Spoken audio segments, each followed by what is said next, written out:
Welcome to టీ9 TV. ఇటీవల జరుగుతున్న వరుస రోడ్డు ప్రమాదాల గురించి తెలంగాణ రాష్ట్ర రోడ్డు రవాణా శాఖ మంత్రి పున్నం ప్రభాకర్ స్పందించారు.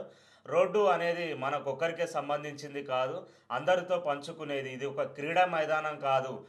ఎవరికి వారు నాకు అర్జెంటు పని ఉంది, నేను వెళ్ళాలి అని వెళ్ళడానికి ఎదుటి వారి భద్రత కూడా ప్రధానం, అలాగే మన భద్రత కూడా ప్రధానమైంది. దీనికి క్రమశిక్షణ, సహనం అనేది రోడ్డు భద్రతా ప్రమాణాలలో ముఖ్యమైనవి పున్నం ప్రభాకర్ అన్నారు. అలాగే ప్రభుత్వం తరపున అవగాహన సదస్సులు, బ్లాక్ స్పాట్లను గుర్తించడం, అలాగే రోడ్డు సిగ్నల్స్ ఇట్లాంటి పాటించే విధంగా ట్రాఫిక్ పోలీసులతో అవగాహన కల్పించడం, ప్రతి ఒక్కరు కూడా హెల్మెట్ ధరించాలి, అలాగే త్రాగి వాహనాలు నడపవద్దని చెప్పి ప్రజలకు అధికారులు, ప్రజాప్రతినిధులు విజ్ఞప్తి చేస్తున్నా కూడా చాలా వరకు ఇది ప్రజలు వారి బాధ్యతగా తీసుకోకుండా వీటిని అమలు చేయకపోవడం కూడా ప్రమాదాలకు ముఖ్య కారణమని వారు అన్నారు. ప్రజలు కూడా హెల్మెట్ను ధరించడం అనేది అత్యవసరం. హెల్మెట్ అనేది ఒక కుటుంబ యజమాని ధరించడం వారి కుటుంబానికి కూడా రక్షణగా ఉంటుంది. అలాగే ఎదుటి వ్యక్తిని కూడా గౌరవించే ఈ యొక్క రోడ్డు భద్రతా ప్రమాణాలు పాటించడం వలన ఆ ఎదుటి కుటుంబానికి కూడా మనకు మేలు చేసిన వాళ్ళం అవుతాము. సమాజంలో కూడా చాలా వరకు మీరు రోడ్డుపై వెళ్తున్నప్పుడు మీ యొక్క వాహనాన్ని నడిపే విధానంలో సమాజంలో వ్యక్తులను కూడా గమనించాలి. చాలా వరకు పాదచారులను, అలాగే సైక్లిస్టులను కూడా నిర్లక్ష్యంగా వారు వెళ్తూ ఢీకొట్టిన సంఘటనలు ఎన్నో ఉన్నాయి.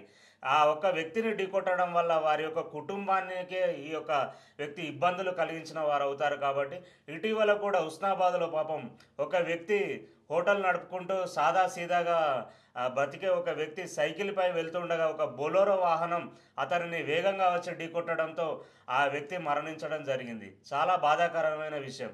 ఇట్లాంటి మన తెలంగాణ వ్యాప్తంగా ప్రతిరోజు ఎక్కడో ఒక దగ్గర జరుగుతూ ఉన్నాయి. ఇంకొకటి, మనకు గ్రామాలు వచ్చిన దగ్గర కూడా ఈ వాహనదారులు అదే విధంగా స్పీడ్గా పోవడంతో చిన్నపిల్లలు, వృద్ధులు కానీ వారు ఏదైనా పనుల నిమిత్తం అటు ఇటు తిరుగుతూ ఉంటారు. వారిని గమనించకపోవడంతో చాలామంది మరణించిన సంఘటనలు కూడా మనం చూస్తూ ఉన్నాం.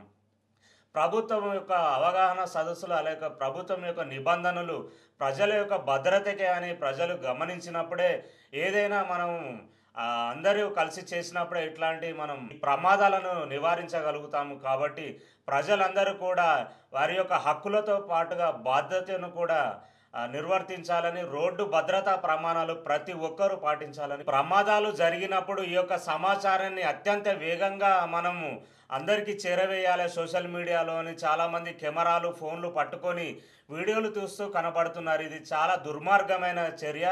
కాబట్టి మానవత్వం ఉన్న ప్రజలు అప్పుడు చేయవలసింది ఈ యొక్క ఫోన్లు అవి ఇవి పట్టుకోవడం కాదు.